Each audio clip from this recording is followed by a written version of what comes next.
Hola mis amados, Dios les bendiga. Hoy otro día para ir avanzando en compartir con ustedes parte de lo que ha sido la respuesta de Dios en ese testimonio grandioso para mí, grandioso, y sé que para la obra del Evangelio de Jesucristo también. Pero antes quiero recordarles, yo sé que hay gente que se asusta, que se pone, no sé, no les gusta ver las noticias, no les gusta saber de nada. Y cuando yo lo comparto en los grupos de los que estamos llamados a orar, interceder, entonces dicen que yo tengo que ser prudente porque no debo estar compartiendo esas cosas, porque la gente se asusta. Y yo digo, bueno, Padre, pero mire lo que dice la palabra.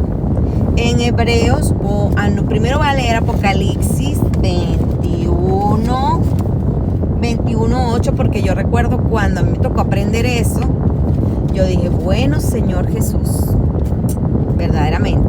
21:8 dice, pero los cobardes, es decir, esa característica es la que encabeza esa lista, e incrédulos, los abominables y homicidas, los fornicarios y hechiceros, los idólatras y todos los mentirosos tendrán su parte en el lago que arde con fuego y azufre, que es la muerte segunda. Bueno, a lo mejor soy un poco extremista, pero bueno. Ahora les voy a leer Hebreos 10, desde el 37 al 39. Dice, porque aún un poquito, y el que ha de venir vendrá y no tardará, mas el justo vivirá por fe, y si retrocediere no agradará a mi alma. Pero nosotros no somos de los que retroceden para perdición, sino de los que tienen fe para preservación del alma. Hermanos queridos, nosotros no vivimos en esta tierra confiados en el hombre. Es más, de hecho, Hebreos también, voy a aprovechar también leer Hebreos 12. Hebreos 12. Dice, en Hebreos 12:2. Puestos los ojos en Jesús, el autor y consumador de la fe, el cual por el gozo puesto delante de él sufrió la cruz, menospreciando el oprobio, y se sentó a la diestra del trono de Dios. El asunto es que tenemos que poner nuestros ojos en Jesús, nuestra mirada, nuestra confianza, nuestra esperanza en Jesucristo. Y los justos vivimos por fe. Y también hay otra palabra, ahorita no recuerdo dónde está, que no debemos temer a los que matan el cuerpo, sino a los que matan el cuerpo, el alma, y el cuerpo, y pueden mandar el alma al infierno.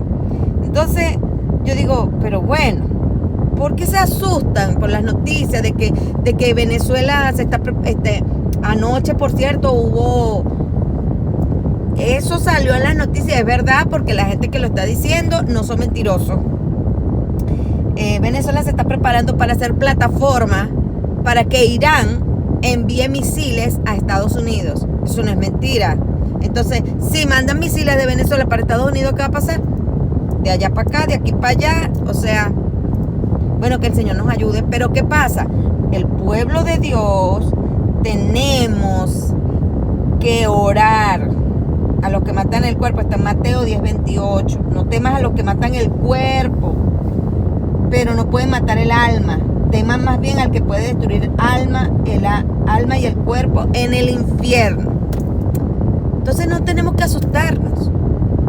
Yo me acuerdo cuando el enemigo le gustaba utilizar eso para manipularme y asustarme. Yo le dije, bueno, diablo inmundo, te reprendo en el nombre de Jesús. ¿Qué me puedes hacer? ¿A que me voy a morir? Bueno, si me muero me voy con Cristo. Y bueno, lamentablemente me ha tocado enfrentar situaciones donde, bueno, que la gente, tú sabes, los que están entre las grandes ligas, me desprecien, me tilden de loca. Jesús estuvo entre nosotros, era el Hijo de Dios, era Dios entre nosotros, y no quería que dijera que Él era Dios. Entonces, ¿qué puedo esperar yo? Por favor.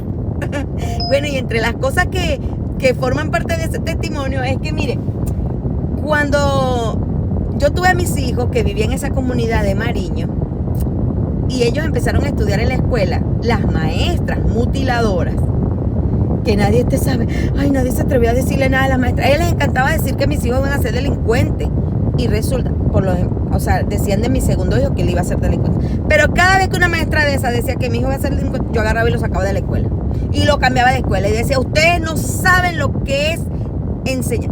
Mira, para enseñar hay que tener vocación y amor para enseñar. Bueno, entonces, mire, lamentablemente la escuela de mis hijos cada año tuvieron que estudiar en una escuela diferente. Porque una vez mi hijo llegó a la casa y me dijo, mamá, la maestra me arrancó los cabellos de la cabeza. ¿Qué?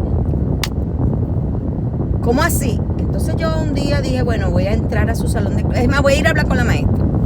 La maestra era gigantesca, parecía un elefante de lo gigante que era. Y yo mido unos 50. Pero como ella no estaba en el salón de clases, como siempre, yo me metí y me senté. Voy a esperar que la maestra llegue. Me senté en uno de los pupitres. Entonces, ella llegó así toda arrasando como un elefante, como era ella. Y le pidió el cuaderno a un estudiante y como, no sé qué pasó, agarró el cuaderno y le empezó a dar por la cabeza. Yo me levanté y agarré a mi muchacho por la mano y me fui para la dirección. Bueno, en la dirección, por supuesto, me tildaron de loca y me pusieron a mi hijo en una sección donde estaban los estudiantes de peor conducta.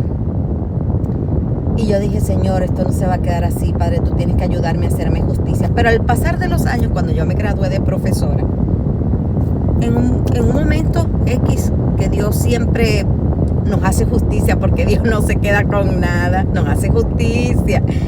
Bueno, me llamaron para ser supervisora, que para ese momento le llamaban intercircuital del municipio Mariño.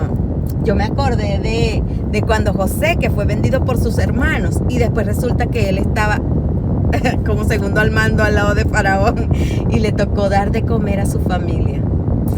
Bueno, yo entendí como sierva del Señor que yo no iba a tomar venganza por mi mano, pero me tocó ser parte del equipo de supervisión, es más, estar al frente. Y estuvieron bajo mi cargo 10 profesoras excelentes. En la segunda, o sea, después que ya los que estaban anteriormente que me querían hacer daño, el Señor, gracias al Señor, sacó a toda esa gente malvada. Bueno, lo cierto es que en mis horas adicionales como supervisora, con todas esas profesoras que eran cristianas, yo les decía, y de hecho cuando hacía las convocatorias de los profesores, yo proclamé el evangelio de Jesucristo y le dije, yo soy cristiana evangélica y las cosas aquí se van a hacer con justicia y equidad. Bueno, el enemigo me hizo la guerra, pero el Señor me dio la victoria. El Señor me dio la victoria. Y recuerdo que yo le decía al Señor, Padre, tú no me pusiste aquí por casualidad. Y me di a conocer por muchos lugares.